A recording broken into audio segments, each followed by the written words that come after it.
po natin ang ating ecosystem sa isang aquarium. Ayan, introduce ko po, ipapaliwanag ko po sa inyo kung bakit ecosystem ang binuhay natin dito. Una sa lahat, gumamit tayo ng substrate na pwedeng mabuhay ang halaman. Ayan, so yung makikita nyo mga halaman dito ay mga original na natural na aquatic plant. Dwarf Vallisneria, Jungle Vallisneria, Cambodia. Mayroon din tayong pink lily niyan nasa loob ayun. At saka ito, nakalimutan ko pangalan nito. Mayroon pa tayong isang halaman diyan na hindi ko rin nakalimutan ko rin pangalan. Naglagay din tayo ng Java Moss. Ayan, Java Moss po yan. And kaya natin binuhay ang ecosystem dito ay kompleto po ito. Substrate, aquatic plants, isda na nabubuhay. Buhay ang ginamit kong isda dito yung mga gapi, full strain at saka mga chops, tinatawag na chops. Meron din po tayo dito nga cherry shrimps.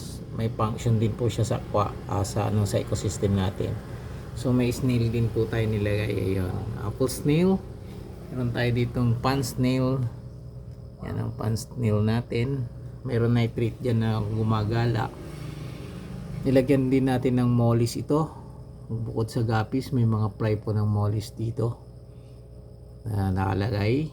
Hindi natin masyadong ma-identify pag bata pa kasi ang mollies at saka guppies. So ito po ay isang proof na nabuhay ang isang ecosystem sa isang aquarium. Ang maganda po dito, pag nabuhay na po ang beneficial bacteria niya, hindi na po siya kailangan na lagyan ng filtration. Pero nilagyan ko po siya ng filtration dahil gusto ko lang pong maging malinaw. Magiging malinaw siya, pero kasi nag-replant po tayo, nagplant po tayo ng mga aquatic plants, kaya kailangan natin maidaan yung filtration para mawala yung labo, pero alisin ko rin din po yan. So para mabuo ang isang ecosystem, kakailanganin natin ng mga ganito: snails for cleaning the glass at saka pagkain ng algae, shrimps, yung mga shrimps na yan, pagkain din po ng algae, at saka pagkain, kumakain po sila ng droppings ng isda. Ayan, release shrimps, cherry shrimps po yan. Tapos yung mga aquatic plants that produce the oxygen.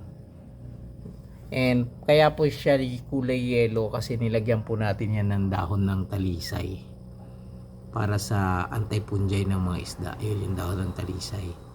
So yan, buhay na buhay ang kanyang ecosystem. Pero ito po ang procedure dyan. Ang una po natin kailangan buhayin dyan is yung plant. Mabubuhay po natin yung plant kasi ang demand ng plant is light. Kahit anong light nakakapag yan. So dito sa aquascape ko to, gumawa lang ako ng DIY 12 volts na light ng mga motorsiklo, para sa motorsiklo. Yan ang ginamit ko diyan na ilaw. Pagbuhay po yung halaman because of the light, mabubuhay na rin po yung mga isda. Kasi magproduce po yung halaman ng oxygen at saka filtration. So hindi siya magkakaroon ng sakit o pollution. Hindi maging polluted yung water po natin. Especially kung kompleto siya. Mayroon kang shrimp, mayroon siyang snail, at saka syempre aquatic plants. So yun ang reason na hindi mamamatay ang mga isda natin. And ang benefits po nito, because ginamit natin yung natural na ecosystem, hindi ka na magwa-water change. Ang problema po karamihan ng mga fish keeping o yung mga nag-aquarium po, ayan, palit po sila ng palit ng water kasi polluted ang water nila. Pero ito ay good for sa mga maliliit lang na isda. Pag malalaking isda po, ang aquascape sisirain ng malalaking isda like ng mga flower horn, mga ganyan, yung mga Kaya mapapansin nyo yung mga arwana, walang aquascape po yan. Para sa maliliit lang na isda. So community tank ang mangyayari dito. Lalagyan ko pa siya ng angelfish, corridoras, mollies, mga ganon. Danyos, dadagdagan ko pa yan ng danyos para maging makulay siya. Kung malalagyan natin ng tetra, maganda rin kasi sila po yung mga pwedeng magsama-sama sa isang aquarium. So ang aquarium ko po ay customized, parang 20 gallons po yan. 20 gallons siguro yan kasi 15 gallons is like ganito pero mas mataas. Customized po yung aquarium ko. Ayan. And dinisignan ko na lang po. Naglagay din po tayo ng lava rock. Malaking benefits din yung lava rock, nakakapag-alis ng amoy na mabaho sa loob ng aquarium. So nakakatulong din po yung lava rock na yan. Yan ang malaking lava rock.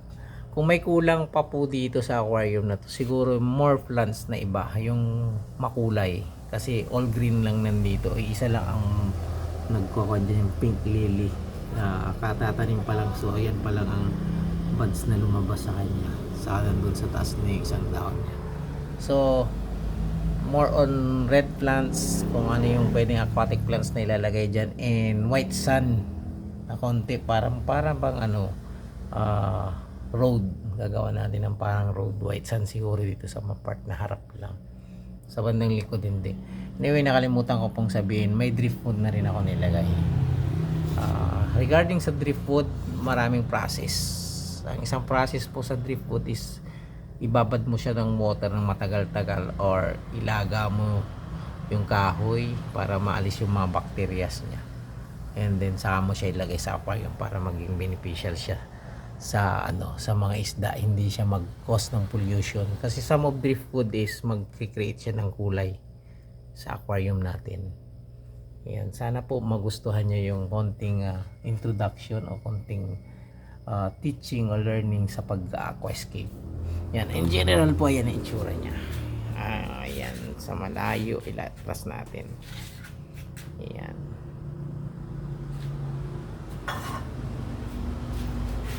Clear water po yan, clear water. Very clear ang water natin. Ayan. Wow, ganda. Tahimik. Nag-i-enjoy lahat. Yun. Marami tayong isda. Pag lumaki po lahat yung mga isda niyan, for sure, lalo siyang gaganda at pag madadagdagan pa siya ng ibang isda. Ito nga palang pinapakain ko, pang fry. Hindi ako kumuha ng pang fry lang po kasi maraming fry.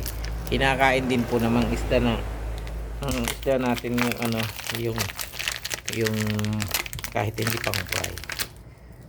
Ayan. So pang fry na lang para makain din ng mga fry siya. Kain tayo. Hindi ko may labas yung pangalan ng ginagamit ko.